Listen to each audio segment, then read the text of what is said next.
You're watching the Cat's Botanical Show. And now, here's your host, Wade Harmon. Hello everyone, welcome to another episode of Wade's Wednesday. My name is Wade Harmon from catsbotanicals.com. We really appreciate each and every one of you. Now I know this is a little impromptu and a little bit different from what we normally do. Usually we're over in our group, in our community, but today we had a very special guest and we wanted to just let everybody have an opportunity to ask questions and talk a little bit about this topic about the FDA and their claims against Kratom. I've got in the studio with me today, I've got Dr. Jane Babin. Dr. Babin she holds a law degree from the San Diego School of Law and a doctorate in molecular biology from Purdue University. And Dr. Babin is a well-known Kratom advocate, and recently she was recognized by the Rolling Stone magazine, among many other publications as well, for her scathing report called The FDA Fails to Follow the Science on Kratom. This is where Dr. Babin calls out the FDA for providing junk science as a means to ban Kratom. Nice to have you on the show today, Dr. Babin. Hi everyone. I'm pleased to be here. Yeah, we're super excited to be with you today, and we want to recognize. Now, I've got in the background, I've got Elise is going to be fielding comments, and let me just make sure I tell her that again. And we're going to finish up over in the group like we normally do. But first, I just want to go over some questions about what I personally had while people are starting to trickle in from our group. But Dr. Babin, 64,000 people died last year from some type of drug overdose. That's not a medical claim. That's public fact. Last year, acetaminophen caused 450 deaths. And the FDA claims Kratom has caused 64 deaths, but aren't providing a just cause for the allegations. Can you explain what's going on here? I think FDA has an agenda, and I'm not quite sure where it's coming from, whether it's coming from the pharmaceutical industry or the supplement industry, Daniel Fabricant, but they just want to malign Kratom. And, this is the best they seem to be able to do, is to come up with 64 deaths over 10 years. So, their support for the idea that these are associated with Kratom is no better than the association with these people breathing air. They really don't have any good nexus to Kratom and the cause of death. Obviously, at least I believe that homicides and suicides and those kind of deaths really can't be connected to Kratom. And in many of the cases, the death is associated and more justly caused by another agent or a group of agents, polypharmacy. So I don't think that they have anything better than to say, these 64 people died while they had Kratom in their system. And that's as far as they can really go.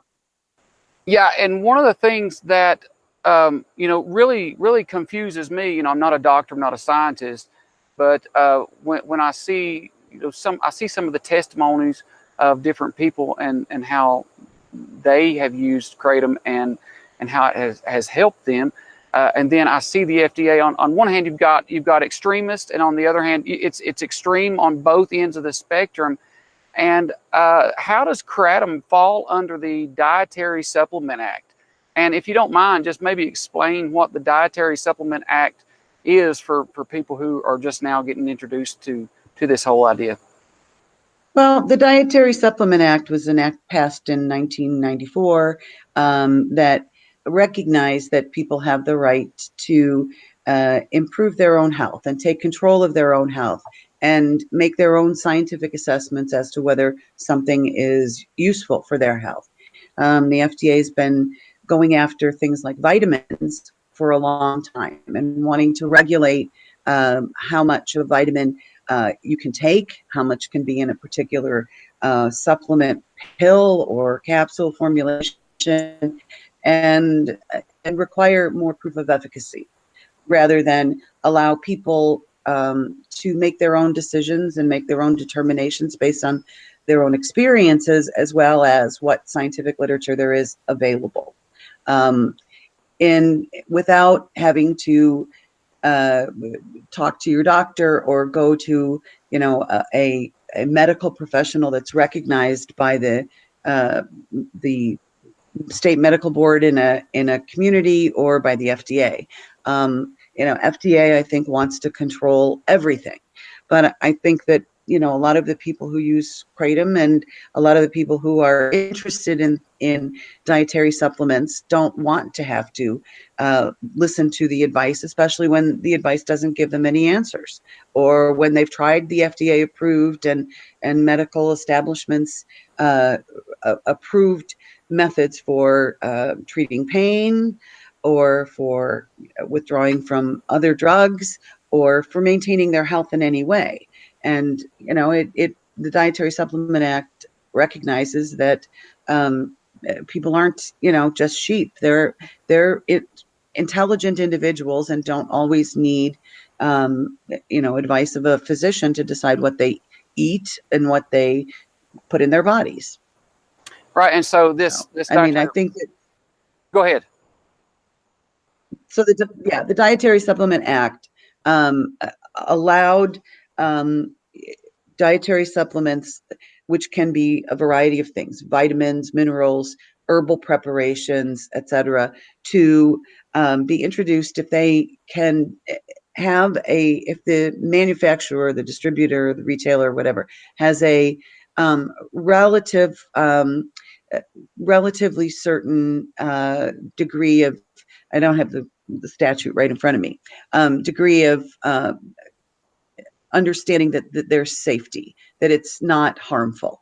They don't have to prove, and in fact, it contradicts the statute if you make claims as to efficacy, as to what this does. So when you're looking at a Kratom manufacturer, you see a bottle of Kratom capsules, if they say that it does something, if they make claims as to how it can treat or cure a disease, that is contrary to the Dietary Supplement Act, unless the manufacturer can go through a large, extensive process of demonstrating based on published literature that there is proof of some efficacy for a medical claim. So, in some cases, there are dietary supplements that are have been shown, and are allowed to make medical claims for a particular disease treatment. If you're deficient in vitamin D, a supplement maker who makes vitamin D can claim that it treats vitamin D deficiency. But most dietary supplements don't have the approval to make a medical claim. So, that's one of the things that the industry has to accept and deal with if they don't want the FDA to say that it's an unapproved drug, that if they make a medical claim, it's going to be assigned that role, that unapproved drug status. I understand. One thing, as just a common American citizen, that I don't understand about this whole thing, we again, you do see the testimonies of what Kratom has done for other people, and you read about them and you hear about them, and yet we cannot cite those because of that act.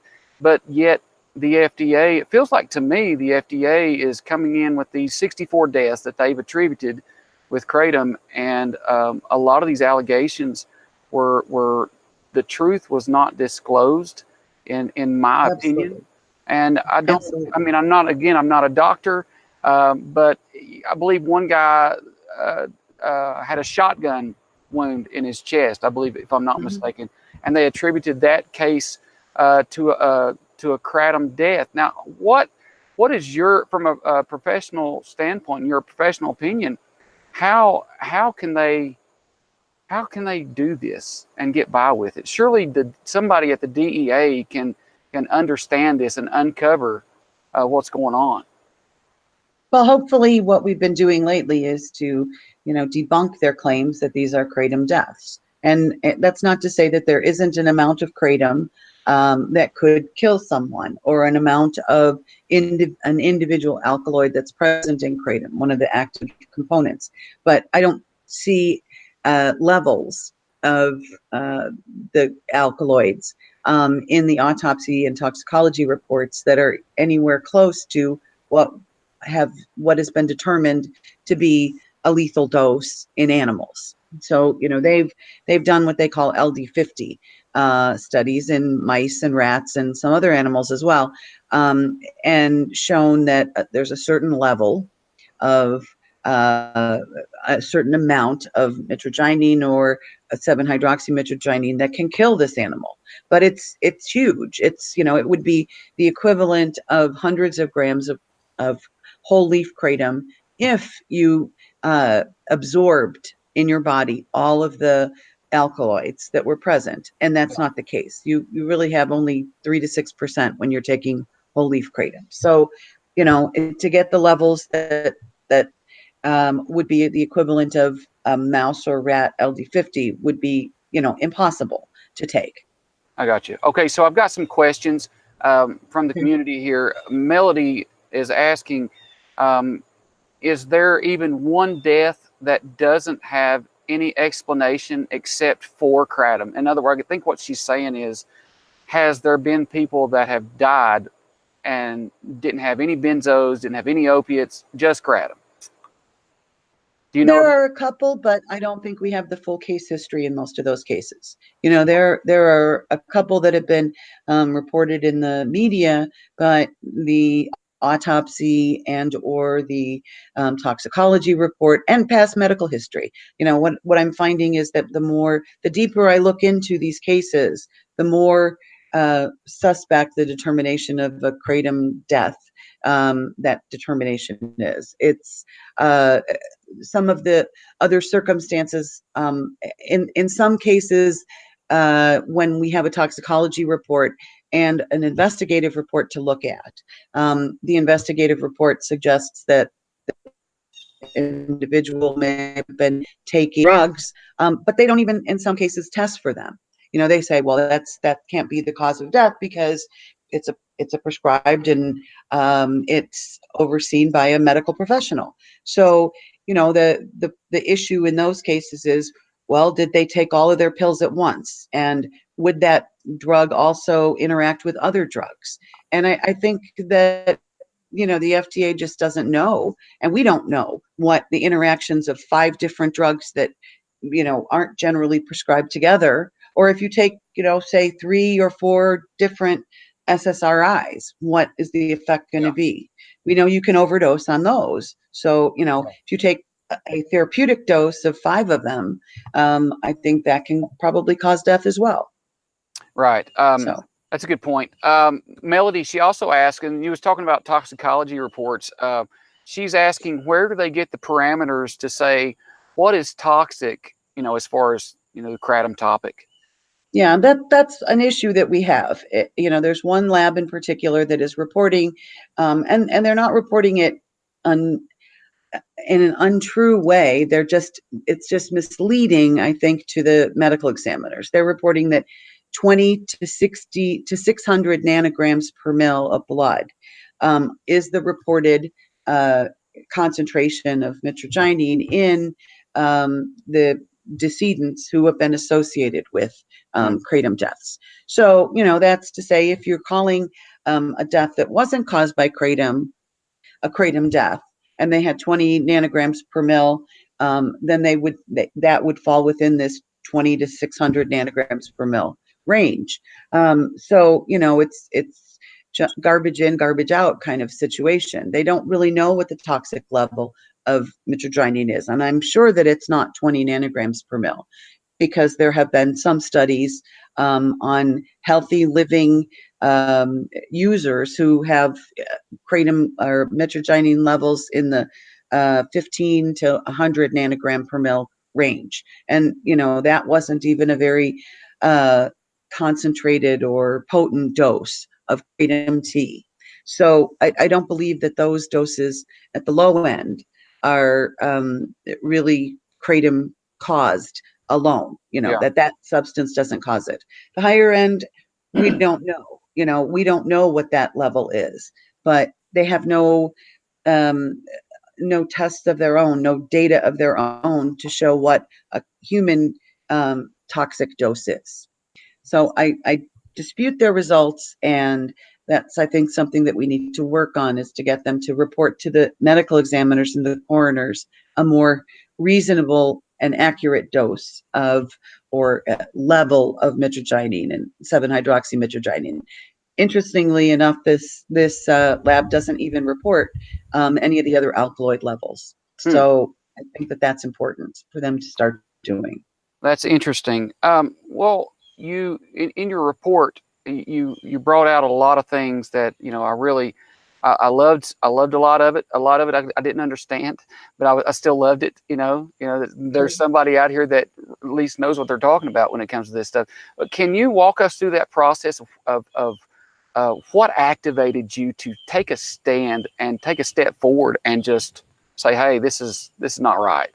Well, my interest in kratom is that the alkaloids have been shown, at least in a, in vitro research situation, to be biased agonists. So, what the current theory, and I think there's increasing evidence that we can separate from in a opioid or other type of molecule that binds to and interacts with different receptors. We can separate out the different activities, and that if we can find molecules, agonists that only activate certain pathways when they bind to a receptor, that we can control what's going on. So you have, with an opioid receptor, you have analgesia, you have euphoria, you have respiratory depression, constipation, a whole battery of different effects that it causes. And at the molecular level, we may be able to separate them out. So in my mind, what we would like to have for an analgesic is one that works as well as morphine or fentanyl, but doesn't cause respiratory depression, doesn't kill someone. And, to me, secondarily, that is not abusable, that doesn't cause someone to have cravings, to have euphoria that makes them want to continue to use this in a negative way. But I think, in my mind, the respiratory depression aspect of it is the most important. If we have opioids or other drugs that don't kill people, I think that's, an improvement. And it looks as though these compounds in kratom do that they don't have as much respiratory depression. They don't have as many addictive properties. And I believe that's because of the biased agonism. Yeah. So they're biased toward one aspect of what the compound can do versus another aspect of what the compound can do. Okay. Let's go to some questions here. Let me look here. Andrew says, prescription opioids resulted in 29,400 deaths last year, but yeah, let's ban kratom. Now, is this more of a a money thing? I mean, what's the deal here? It's a plant. I mean, I wish I knew. I think that, as David Kroll put, they've weaponized the word opioid. And therefore, anything yes. that has that term associated with it is necessarily evil and bad. And, when you compare kratom alkaloids, if you want to call, I don't want to get into the debate of whether it's an opioid or not an opioid, but if you have a very expansive view of what an opioid is, you could probably say it was. But even under that view, you have to recognize that it is not the same as fentanyl, and Right. that many other opioids under that kind of a definition don't cause analgesia, don't cause death, aren't addictive. Naloxone is an example. dextromethorphan as an example. There are a lot of opioids out there that don't have the same effects as heroin and fentanyl. Yes. So, why they're doing this, I think it's because it's something they can do. It's a problem that is more visible than shipping in small amounts of a fentanyl compound through the U.S. mail, or smuggling it in through tunnels. And I'm in San Diego. Every other week, they're finding another tunnel that they're smuggling drugs in through, across the border from Mexico. It's crazy. I mean, I don't think a ban is going to stop this. No. Just like it didn't stop anything else. Remember Prohibition, you know how that worked out. But here's another question. Michelle says, isn't the FDA or someone trying to make a synthetic form? And this might be why they're trying to ban the natural kratom. What are your thoughts on that? Well, I think that they're trying to look at the compounds that are in kratom, mitragynine especially, and try and uncover its secrets and make compounds that are similar but different enough that they're not the exact natural product. And in some cases, I think they're going for let's make it as potent as we can. But I think that's fine. I think that, but that's not going to affect kratom per se. Kratom and its alkaloids are not patentable. But if you make a compound that's just a little bit different than mitragynine or another alkaloid in kratom, it could potentially be patentable. So, those are good drug candidates. But they're, if they had that today, a pharmaceutical company would need, about $2 billion and another 10 years to bring it to market. Goodness. And I don't think, I also think the other aspect of it is that this combination of different alkaloids in kratom may be important to its utility, to the properties that people are using it for. Some of Christopher McCurdy's work looks at mitragynine and also some of the other alkaloids in it, in kratom, and finds that they have a number of different properties that, in the proportions perhaps that are found in whole leaf kratom, may make it more acceptable and more tolerable for people to use. I don't think the FDA is really quite at the point yet where they could analyze and make a determination on something that has all these different components in it. Yeah. So what their role in this is to be able to say that it's not safe if they want to take it off the market. Right. And they've done that in the past. Right. Not that it can be adulterated, not that, people are going to use it without the advice of a physician, because that's the purpose of the Dietary Supplement Act. But that, we have good evidence that it's dangerous from the FDA. That is their role in this process. And, they're grasping at straws to say that these 64 deaths mean that it's not safe and we should take it off for that reason. Right. Well, Dr. Babin, I appreciate you so much for coming on and talking to me about this. We thank you so much for your letter. One last thing before we go, what could someone like me, I don't have a doctor's degree, what could I do to help continue the fight, to help save kratom?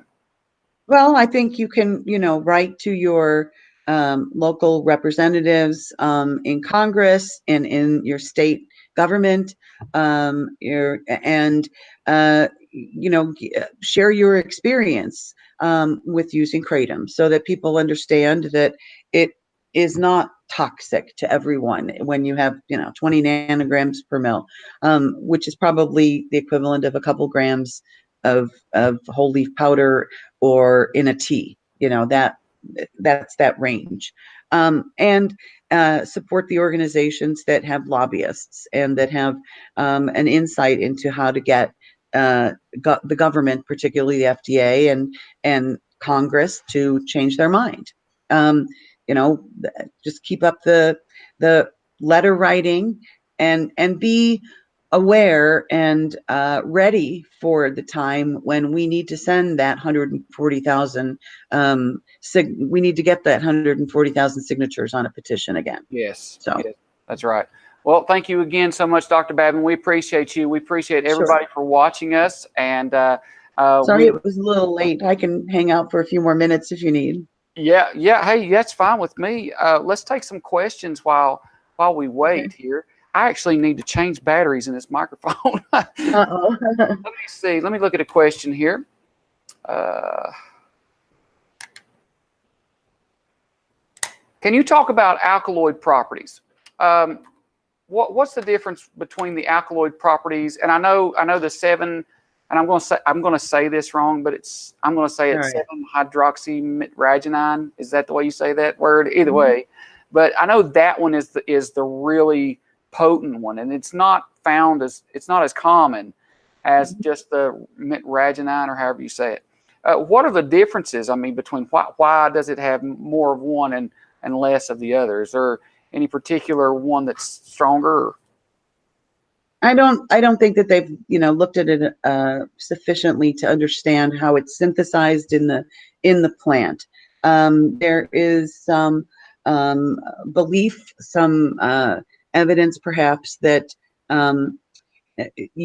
that one is the product of the other. So you have mitragynine, and then the 7-hydroxy is an oxidation product of mitragynine. Whether or not the plant itself converts mitragynine to 7-hydroxy is not really known. They can do that in a lab. They can selectively make that in a lab. But the 7-hydroxy is in a small amount in or maybe not even present at all in the natural plant when it's in its live state. But they don't really know.